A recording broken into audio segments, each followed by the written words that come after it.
Welcome back to Under Oath. We have actor and game show host Jeff Hephner. Jeff, can you hear me? I can hear you. You know, I've watched your show a couple times, and when you watch a game show, you're always trying to see the nuances between the hosts, what makes the show likable and everything else like that. And I know you watched a lot of these game shows while your wife was pregnant. What actually goes in your mind where you go, I think I can do this? I don't know if I was ever so bold to say, yeah, I can do this. But I did say, you know what? I'd love to try this.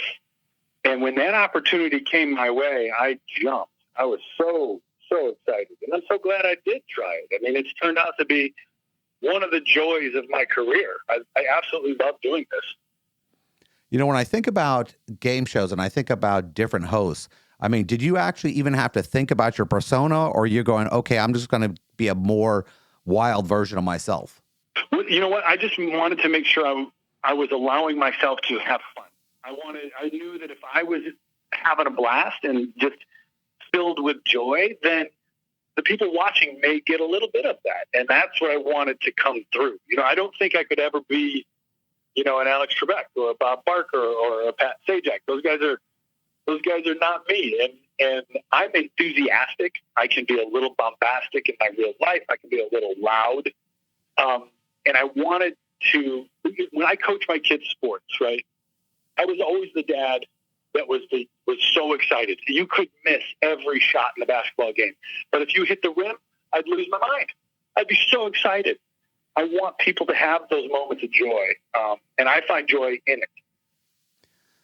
When I hear you say things like that, I'm just like going, okay, the excitement is there. Everything's, the only thing I do is when I first became a radio show host, I know I didn't have the typical radio show voice. It wasn't that, hi, Bob. I mean, do you ever think about that when you're actually doing intros and things like that?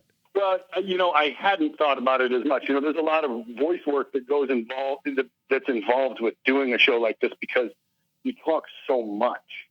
And I get a little excited and go past what my voice is capable of doing sometimes. So I get a little gravelly and growly. And I had never even thought about it until, of course, you go on Twitter. And, everyone is soon to let you know that you sound like Captain Caveman or something on a game show. But I hadn't even thought about it. I wanted to present the show like I would present myself being there. I'm playing myself, right? I'm having a ball. And my whole hope is that people at home are having just as much fun. Now, you mentioned the internet, and the internet is horrific. I mean, it's a terrible thing as far as your ego goes. And you could hear 100 nice things, and it's that one guy who you have no clue if he even exists that you're going, wait a minute, is that really true? I mean, how does that affect you? I know there's just something in our makeup, right? Like in some primitive form of our selves that has to notice that one thing. Like everybody's like, oh, this was fun. I enjoyed it. You're like, yeah, great. But what that one guy who thought I sounded like Captain Caveman, what's his deal? And, but it's just, I think it's human nature. It's hard to blow that stuff off. I mean, I've luckily been in this business a long time. And so you just kind of tune it out. And then, you try to tune in the stuff that people say that's great. And that's all at the end of the day that kind of matters. Now, it's amazing how long that actually takes to be able to do. Now, you've been married and, you go home. Does your wife ever go, stop it, this isn't real? My wife's dad was a magician. So she grew up with an entertainer father. And she takes everything that I do so on the level. Nothing surprises her. Nothing impresses her. She's just like, at home, it's time to be home. She loves being, that we do it, that we get this life. And, we get a kick out of, especially the game show, because so many people enjoy it. But she's such a realist. And she's a very good grounding tool to have in the house. She makes me much more of a level-headed guy. Can turn me on and off. Now, I mentioned, it's funny, I always ask this question concerning fame and what the coolest thing you've been able to do because of it. But you mentioned your wife, and I'm thinking to myself, what is the coolest opportunity you've been able to provide her because of the position you're in? Oh, that's a cool question. Because she's so open-minded about this life that we live, it's a bit of a circus. I don't know if she would agree with this being a provided plus, but we've lived everywhere together on the job. So my kids were all born in different cities, and we've traveled the world with many of these gigs. And I think that, both of us, when we wanted to create a family together, we wanted to stick together. And I think this job in its own unique way has allowed us to really just stick together. We're such a team. I've got 3 kids, and the 5 of us are such a unit together. And I think that, this life has given us that opportunity in its own weird way. Some people think that it can break people apart because of the time and the hours and the distance. And we just all stick together, and we all just go through it together. And I think that for me, and I don't want to speak for her, but I think that would be one of those things I would identify as a gift. I've had the opportunity to speak to a lot of actors, and it's interesting because you've brought your family with you to the different areas, while some of them, their family stayed in, let's say, Los Angeles or New York while they went out to do their shots. But you have had this nomadic life where your whole family has followed you through this process, and I can see how much better that is, for the family unit. It is for us, right? We, I don't know if it's going to work for everybody, but we've been able to define ourselves as something, that only we can kind of relate to.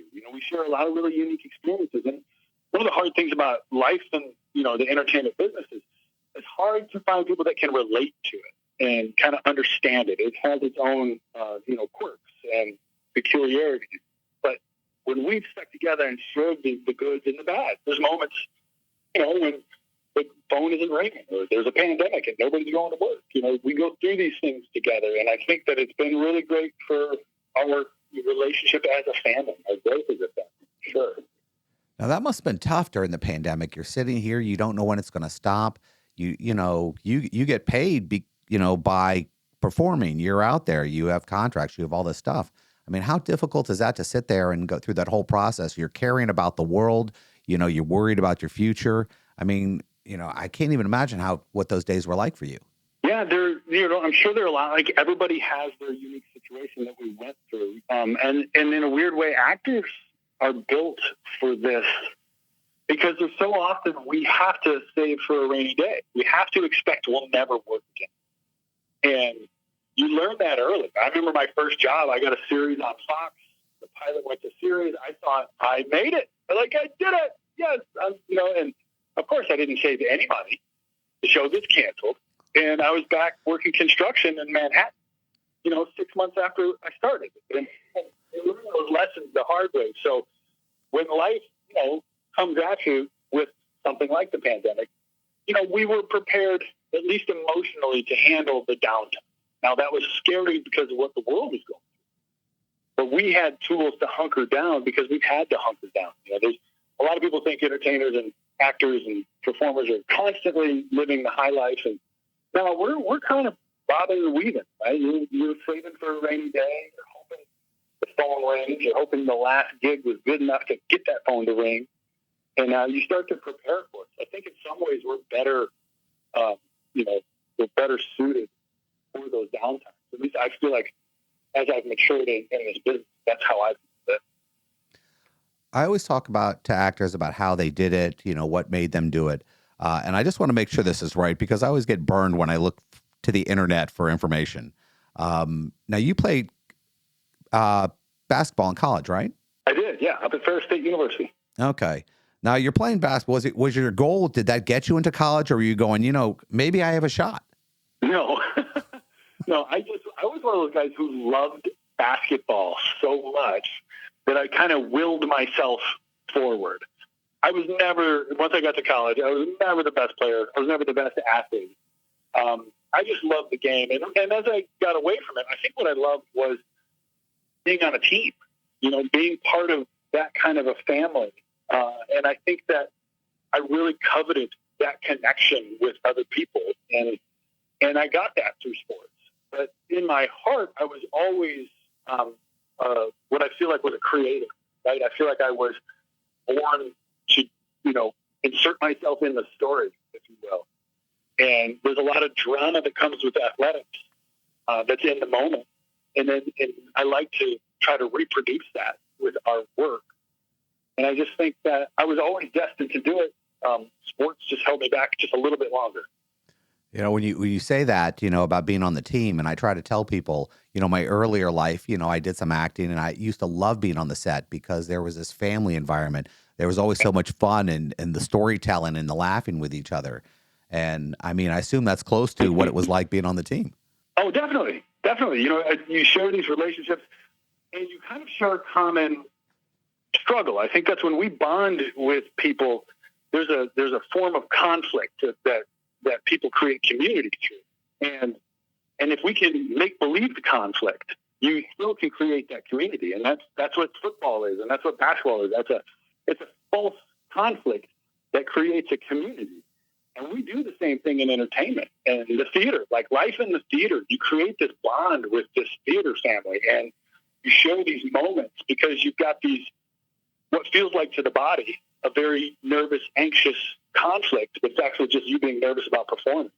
And then you go through that together, and you come out of that bonded. And I do love that. I think that's an important part of being a human. And the more I get to share that with people, and I feel like on Twitch, I get to share that with these contestants. I think a lot of them come in very nervous, very excited to be on TV, and very excited to be on a game show. And I think I get to share this moment of anxiety and nervousness and joy, and all of it, mushes together and becomes this bond. And I know I feel it. I really enjoy my time with them. It goes too fast because, we do 6 shows in a day. But I know that those moments are what I'm craving, and I love that I get to do it. Now, when you mentioned that, the dealing with the contestants and everything, we just love to see their failures. We don't, their success, we don't really care about as much as when they just screw up an answer. And I have to say, listen, you don't know the pressure. They know the answer. They just lose their mind a little bit when they're out there. Oh my gosh, that happens so much. And you'll see them too. They'll hit the screen where they have to touch the, to put in their answer. And as soon as they're done, they're like, oh, no, or when they think they've got it right and they're just shocked that they got it wrong. You feel that with them. And because we have movement on our show, right? They're moving from position to position. They're constantly switching. That adds another element. Like if you see people dance their way into the number 1, or you see people kind of sulk their way down to the number 5, and you get so much of their personality, and it creates, again, this outward connection for all of us, the people watching and the people there. When you watch these shows and you're seeing what's going on, there's been a lot of complaining, oh, they missed it by 1 word. What's the big deal? And it is a big deal because technically they didn't get it right. How many times do you go, well, we were close? That happens, it's like, and you want to give it to them. You're like, oh, and you just can't, because there's a ton of legal stuff, I'm sure, somewhere where people would, have to have a fallout. But literally, that's just part of the game. That also creates that drama. Like if they forgot a certain word, or if they misplaced it, on the front side when it should have been on the back side. I think that adds to just the excitement of a show. Because at the end of the day, it's just, we're trying to elicit these emotions out of an audience so they can have a half an hour of joy and relief. And if that's what it takes, then, that is part of it. Now, you had mentioned earlier about the 6 shows a day. And every once in a while, I have to do 3 straight shows. And getting up for each show in between, even though I love what I do, the amount of energy and the pressure I'm going through, and actually my attitude sometimes goes up and down. I mean, how do you deal with that? Totally. I use this. I have a list of things to remind myself that I'm grateful for. Right. And I know why I'm doing it. I think there was a time in my life, my emotions might have gotten ahead of me, like if I was tired. And I think now I have the ability to sit, take a minute and go, you know what? Yeah, I'm tired. These pants are too tight. The shoes don't fit, or I'm just, it's hot in there. Or these people, I'm just not having a great day. I'll just take a moment, man. I breathe for about 5 minutes if I get 5 minutes. And I just keep remembering, especially in a time like this during this writers and actors strike, I'm so fortunate to get to be a part of this storytelling process and these people's lives. And as soon as I go through that, I come out ready to go. I mean, it's painful. You know, there are a lot of people out of work. There are a lot of people suffering, a lot of your friends. I mean, like you said, there's a family and you're not with your family right now. You know, you have a second family on shows, and I'm not going to mention anything, but you know, how tough is it for you? Do you call each other now? Do you discuss things, or do you just hope that everything goes well? Yeah, because it's that community built through conflict, right? And conflict being a very broad sense of that word. It's just like we're all going through something similar. And I would say the same for, the brothers and sisters that just struck today with the UAW. I think there's a lot of labor strife in the country, and people are having similar experiences of, fear and dread and hope for a better day. And yeah, I check in on a lot of friends. They check in on me. I think because of this business, we know that a lot of people can weather the storm, but you still have to tune in, right? And see if everybody's okay, and grab them for some golf, or just get on a Zoom with them. I've done all of that, and it helps me, makes me stay connected, and you just want this all to get settled. I think that these things are necessary in times, and we're going through one of those periods of time, and I just can't wait for it to be done, and we can all get back to the good stuff. I mean, we mentioned earlier about COVID, and in a way, this kind of feels the same way. In a way that we're all, we're at home, we're trying to figure out, the future. We don't know when it's going to end. And I have a lot of friends in the industry, and there's a lot of suffering going on. And I just hope that my listeners and everything else don't, get selfish on their own issues, but feel for these families too. Yeah, because in the end of the day, there's a lot of people just besides the actors and writers, right? I was telling somebody a story about, like, they had to press my shirts and my suits every night. So when the show got done, they would take my laundry straight to a cleaners that does the pressing for the next day. And that cleaners does that for a ton of shows. And when this is all settled in and there's nobody working, that place has 50 employees. Those 50 people don't have the volume of work. They don't have the future. They also are dealing with this unknown. I think that all of this spider webs out into the broader economy, into the broader society, and it's hard to lose, or it's easy to lose sight of that. Hard to remember that we're all in it together, and we're all dealing with this common unknown. And yeah, we need a little grace, we need a little empathy, and hopefully just a little bit more time. Not much, though. Yeah, hopefully it ends soon. Now, we have about a little over a minute left, and I just have a question, because this is a professional question, and I have to ask this. Okay. Your hair on this show is perfect, dude. I mean, what kind of product are they giving you to make this work? I mean, I'm just disgusted every time I saw that. I'm going, how perfect can his hair be? Listen, I'm just so glad it still comes out of the sprouts, right? I'm just glad I have it. It's I'm luckily I don't do it myself. Luckily, there are professionals involved, and this is a show too where they wanted me to keep my gray hair. Normally, I got to color it, and it always kind of makes me a little uncomfortable. It feels a little fraudulent. So I love that I get to have my salt and pepper gray hair, and boy, am I lucky that there are other people in charge of that. And I am flattered and honored you even noticed. So thank you.